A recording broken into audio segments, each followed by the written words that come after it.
नमस्कार, मैं Kanchana Jha astro vastu consultant स्वागत करती हूँ आप सबका अपने यूट्यूब चैनल बोल कंचना झा के में। मेरे यूट्यूब चैनल पर धार्मिक, आध्यात्मिक, सामाजिक, astrological, motivational, numerological, vastu, palmistry, occult science आदि से रिलेटेड वीडियोज पोस्ट किए जाते हैं और मैं बहुत ही सीधी और सच्ची बातें करती हूँ, जो ना तो मैं खुद किसी वहम में पड़ती हूँ और ना अपने दर्शकों के दिमाग में कोई वहम या अंधविश्वास डालती हूँ।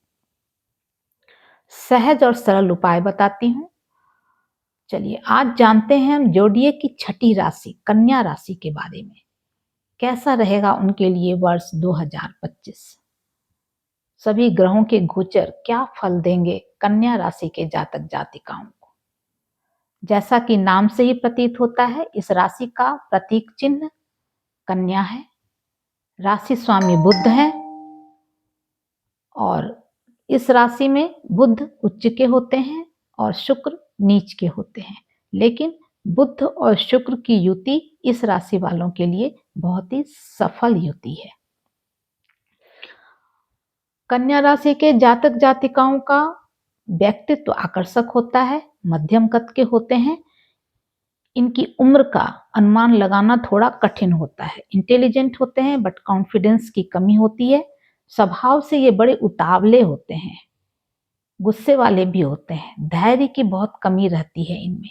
ये अपना अच्छा करने के लिए, अपना हित करने के लिए दूसरों का अहित करने में चूकते नहीं हैं। अनियमित और असंतुलित भोजन और खान पान की वजह से इनका डाइजेस्टिव सिस्टम पर बुरा प्रभाव पड़ता है और धन और संपत्ति संचय करने में थोड़ा समय लगाते हैं, लेकिन ये आर्थिक रूप से स्ट्रांग होते हैं। जीवन बड़ा भ्रमणशील रहता है इनका, यानी अस्थिर, छोटी छोटी यात्राएं करने वाले, कभी भी स्थिर नहीं रहते। ज्यादातर ये घूमते फिरते रहते हैं। अब बात करते हैं सूर्य कन्या राशि में लगभग 17-18 अगस्त के आसपास जाते हैं और 20-21 सितंबर तक अपनी नीच राशि तुला राशि में प्रवेश कर जाते हैं। आपके वर्ष के प्रारंभ में आपकी कुंडली में, यानी कन्या राशि के वालों की कुंडली में पंचम भाव से सूर्य का गोचर होगा। मिड जनवरी से लेकर मिड मार्च तक वो शनि की राशि पहले मकर फिर कुंभ में रहेंगे। तो जब पंचम स्थान में वो रहेंगे तो उस समय आपके संतान को थोड़ी सी अस्वस्थता का अनुभव होगा। हो सकता है थोड़ा टेम्परेचर हो जाए, वायरल हो जाए, फ्लू हो जाए, इस तरह का के होने की पॉसिबिलिटी है। और दूसरी बात यह है कि छठे स्थान से भी सूर्य का गोचर होगा, तो जिन्होंने गवर्नमेंट से रिलेटेड कॉम्पिटिटिव एग्जाम दिए हैं तो उनका रिजल्ट उनके फेवर में आएगा इस टाइम। और इस टाइम आपके मेडिसिन में बहुत खर्चे होंगे, इस बात का ध्यान रखें। अगर आप किसी रिलेशनशिप में हैं तो उसके ब्रेकअप होने की भी पूरी आशंका है, क्योंकि साथी के साथ, आपके फ्रेंड के साथ, पार्टनर के साथ, मतलब मैं पति पत्नी की बात नहीं कर रही हूँ, जो लिव इन रिलेशनशिप में रहते हैं या एक दूसरे से के साथ रहते हैं, लड़के लड़कियां, उनके बीच में गर्म तकरार होगा और रिश्ता टूट सकता है, ब्रेकअप हो सकता है उनका। इस भाव में अगर सूर्य जब गोचर करता है तो इंसान को बहुत चिड़चिड़ा बना देता है, स्वयं से परे चिढ़ता रहता है। अब मंगल का गोचर कर्क राशि यानी अपनी नीच राशि, ये तो मैं बार बार बता ही रही हूँ, से होगा, आपके 11th हाउस से होगा। तो 11th हाउस से मंगल का गोचर ज्यादा खराब फल नहीं देते, लेकिन आय भाव से है तो थोड़ा इनकम पर असर पड़ सकता है। हो सकता है आपकी सैलरी 1-2 महीने के लिए रुक जाए, फिर मिले आपको। कोई आने वाला पैसा हो, ऐसा बड़ी राशि हो, बड़ी अमाउंट हो, वो थोड़ा लेट से मिले और ज़्यादा ज़्यादा खराब असर नहीं पड़ेगा। 9th हाउस से गुरु का गोचर हो रहा है अभी आपके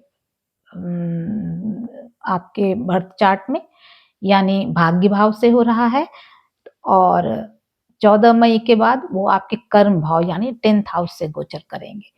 तो जिनकी एजुकेशन किसी वजह से रुक गई थी, हायर एजुकेशन, उनकी एजुकेशन फिर से स्टार्ट हो जाएगी। और अगर सप्तमेश की महादशा है, अंतर्दशा है, तो ये गुरु का गोचर पूरी तरह से विवाह का योग बना रहा है। वो आपके लग्न भाव को देख रहे हैं वृषभ राशि से, तो आपके विवाह का, अविवाहित लोगों के विवाह होने के पूरे चांसेस हैं। जब वो 10th भाव से गोचर करेंगे मिथुन राशि से, तो 2nd हाउस पर उनकी दृष्टि रहेगी, तो परिवार में या तो संतान आ सकती है या फिर नए सदस्य के जुड़ने की पूरी पॉसिबिलिटी है। आपके भाग्य भाव से या आपके भाई बहन के भाव यानी अष्टम, नवम से जो अष्टम भाव है उसको देख रहे हैं, तो भाई बहन से कटुता भी हो सकती है। और अगर गुरु बुरा आपके कुंडली में नीच के हैं, तो भाई बहन के मध्य बहुत कटुता रहेगी। और अगर शुभ के हैं तो फिर उनके लिए भी शुभ होगा। बदनामी का बहुत भय रहेगा संतान की ओर से। पंचम पर भी दृष्टि रहेगी गुरु की। अगर पुत्र या संतान, पुत्री जो भी है, वो अगर अब बड़े हैं तो उनकी तरफ से कुछ ऐसा उनके द्वारा किया जाएगा कि आपको लगेगा आपकी बदनामी हो रही है। मृत्यु तुल्य कष्ट जिसको कहते हैं, उस तरह का हो सकता है। अब बात करते हैं शनि की। शनि का गोचर आपके सप्तम भाव से 29 मार्च के बाद वो आपके सप्तम भाव से गोचर करेंगे, सप्तम भाव में आ जाएंगे राशि परिवर्तन करते हुए। इससे पहले वो छठे में थे, तो जिनकी भी जो भी जॉबलेस हैं, जो अनएम्प्लॉयड है, उन सब की नौकरी लगने के लिए ये बहुत ही अच्छा समय है। जब तक कि 29 मार्च से पहले आप प्रयत्न कीजिए, क्योंकि उस स्थान को शनि और सूर्य दोनों ही एक्टिवेट कर रहे हैं, तो गवर्नमेंट जॉब लगने की तो पूरी ही संभावना है। जब शनि मीन राशि में यानी 7th हाउस में आ जाएंगे, तब आप अविवाहितों के लिए विवाह का पूरी ही संभावना है। पूर्ण दृष्टि पड़ रही है लगन पर शनि की। भाग्य भाव पर भी पड़ रही है, तो शनि आपके लिए शुभ है। तो क्योंकि वो पंचमेश भी हैं, तो आपके भाग्य भाव को और बुलंद करेंगे, तरक्की होगी, प्रमोशन होगा, नए नए इनकम के सोर्सेज आप खुद पैदा करेंगे।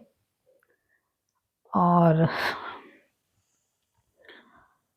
आपका भाग्योदय तो होगा ही होगा।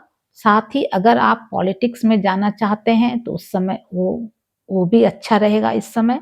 और अगर आप चुनाव मैदान में उतरे हैं तो वो भी आपके लिए पॉजिटिव रहेगा रिजल्ट। अधिकारों में वृद्धि होना यानी जिम्मेदारी, पहले से अधिक जिम्मेदारी मिल सकती है। बहुत कारण होते हैं जिम्मेदारी मिलने के, तो उतने कारण तो मैं बताऊंगी नहीं अभी। बस ये कह सकती हूँ कि आपको आपके अधिकार और जिम्मेदारी में वृद्धि होगी। और अगर गुरु अशुभ है, शनि अगर अशुभ है आपकी कुंडली में, तो फिर विपरीत फल मिल सकते हैं। अच्छा भी और बुरा भी दोनों मिलना है, क्योंकि दोनों की प्रवृत्ति बिल्कुल अलग है, शनि और गुरु की, राहु केतु की, मंगल की। हर ग्रह की अपनी अपनी प्रकृति है, प्रवृत्ति है, कोई शुभ है, कोई अशुभ है, कोई किस भाव में है, कोई किस भाव में है, कोई कहीं देख रहा है, कोई कहीं देख रहा है। तो उसी के अनुसार छोटे बड़े बातें, छोटी बड़ी बातें लगी रहती हैं जीवन में। अब आप देखेंगे शनि का गोचर 6th हाउस से आपके 7th हाउस से, पहले 6 से फिर 7 से, तो प्रमोशन और अधिकारों में वृद्धि तो मैंने बता ही दिया है। अदालती कार्रवाई लंबी चलेगी, अगर कोई कोर्ट केस चल रहा है तो बहुत लंबी चलेगी। गोचर में अविवाहितों का विवाह होगा, ये मैंने पहले भी बता दिया है। विदेश जाने की पूरी संभावना रहेगी। जायदाद के पुराने मामले सलटने का बहुत अच्छा मौका है। माता एवं पिता यानी 9th हाउस और 4th हाउस पर दृष्टि रहेगी शनि की।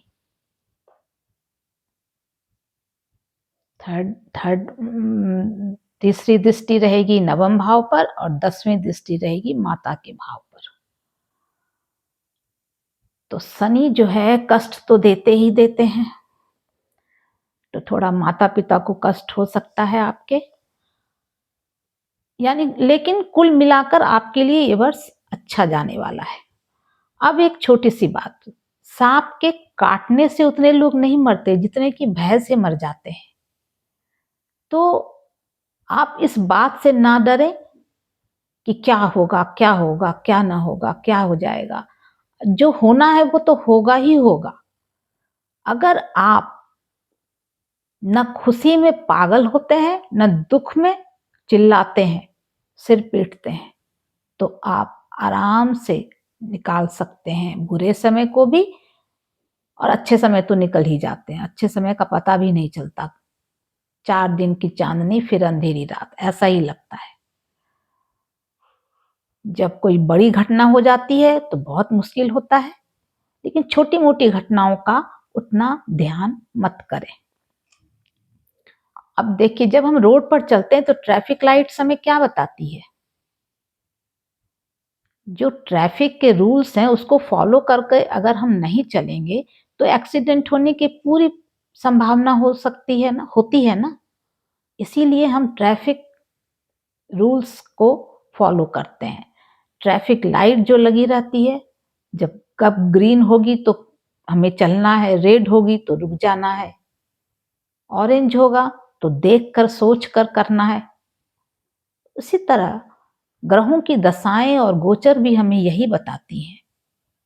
ये जो हम आकलन कर रहे हैं ये व्यर्थ का नहीं कर रहे, इसलिए कर रहे हैं ताकि आप सचेत हो जाएं कि अभी कोई नया प्रोजेक्ट शुरू करना है, नया वेंचर शुरू करना है, नया बिजनेस शुरू करना है, और मैंने अगर बताया है कि ये समय खराब है, थोड़ा बच के रहें, सावधान रहें, तो उस समय ना शुरू करें, उस समय कोई शुभ काम ना प्रारंभ करें।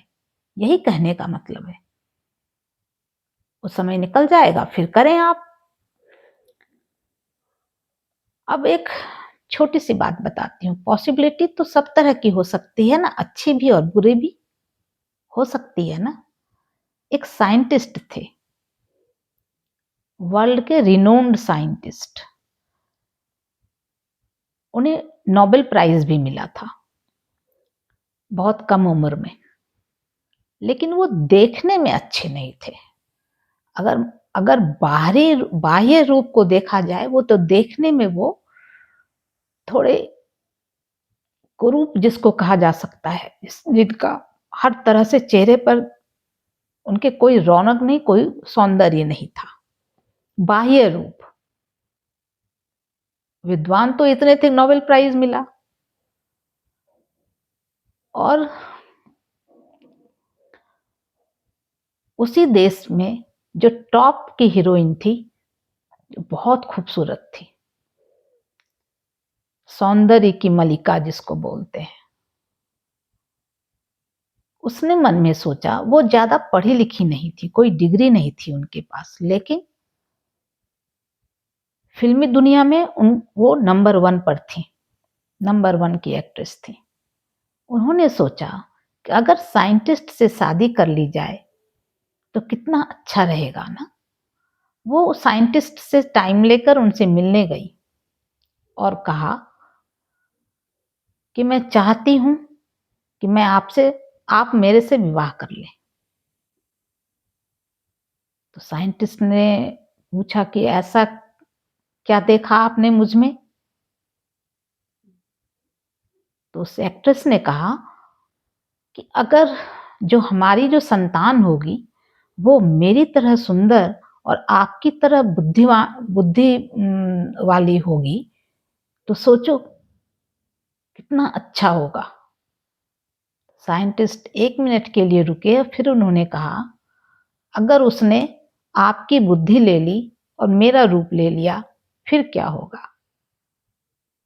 तो संभावना तो हर तरह की हो सकती है ना, कई तरह की संभावना हो सकती है। हर चीज के अच्छे और बुरे परिणाम दोनों की आशंका रहती है। हम घर से निकलते हैं तो हमारे माता पिता हमें कहते हैं ध्यान से जाना, और जब हम घर आ जाते हैं तो उन्हें बहुत खुशी होती है, सही सलामत निकला आज का दिन, है ना। तो संभावना तो किसी भी चीज की हो सकती है, इसलिए आप इन बातों से ज्यादा डरने की आवश्यकता नहीं है। एज यूजुअल रहें, थोड़ा सतर्क रहें। जो समय मैंने बताया है जिस राशि के लिए, उस समय थोड़ा सतर्क रहें। अगर वीडियो मेरी अच्छी लगी हो और आप मेरे वीडियो पर पहली बार आए हैं मेरे चैनल पर, तो आप प्लीज़ मेरे चैनल को सब्सक्राइब करें, लाइक करें वीडियो पसंद आए तो, और अपने रिलेटिव्स, अपने फ्रेंड्स, अपने रिश्तेदारों, जानने वालों, पहचान वालों, मानने वालों सबके साथ वीडियो शेयर करें। बेल आइकन को प्रेस करें। Thank you.